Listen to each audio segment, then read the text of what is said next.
అలై బలై అంటే హృదయపూర్వకంగా ఒకళ్ళని ఒకళ్ళు ఆలింగనం చేసుకుని ప్రేమని పంచుకోవడం అని. అటువంటి కార్యక్రమాన్ని సంవత్సరానికి ఒక్కసారైనా మనందరం కలిసి ఒకళ్ళనొకళ్ళని ఆలింగనం చేసుకుని ఒకళ్ళ యొక్క ప్రేమని మరొకళ్ళకు పంచుకునేటువంటి కార్యక్రమం అలై బలై కార్యక్రమం.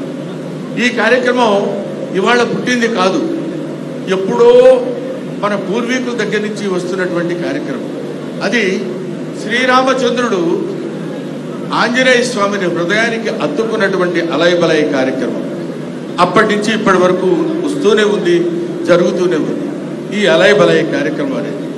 ఆ తర్వాత ప్రతి వాళ్ళు ఇది ప్రేమను ఉద్దేశించింది కాబట్టి, శాంతిని ఉద్దేశించింది కాబట్టి, శాంతి ప్రేమ కరువైపోతున్న రోజుల్లో ఈ దేశంలోనే కాదు, ఈ రాష్ట్రంలోనే కాదు, ఈ ప్రపంచంలోనే దేశంలో శాంతి కరువైపోతున్నటువంటి ఈ స్థితుల్లో మనం ఇలాంటి అలై బలై కార్యక్రమాలు నిర్వహించుకుని ఒకళ్ళనొకళ్ళని ప్రేమించుకుని ఒకళ్ళనొకళ్ళని గౌరవించుకుని ఒకళ్ళొకళ్ళు హృదయాలను ఒక హృదయానికి దగ్గరగా చేర్చుకుని నివసించేటువంటి ఉండాల్సినటువంటి స్థితిలో ఇవాళ మానవ జాతి ఇప్పుడు అటువంటి పరిస్థితిలో ఉంది.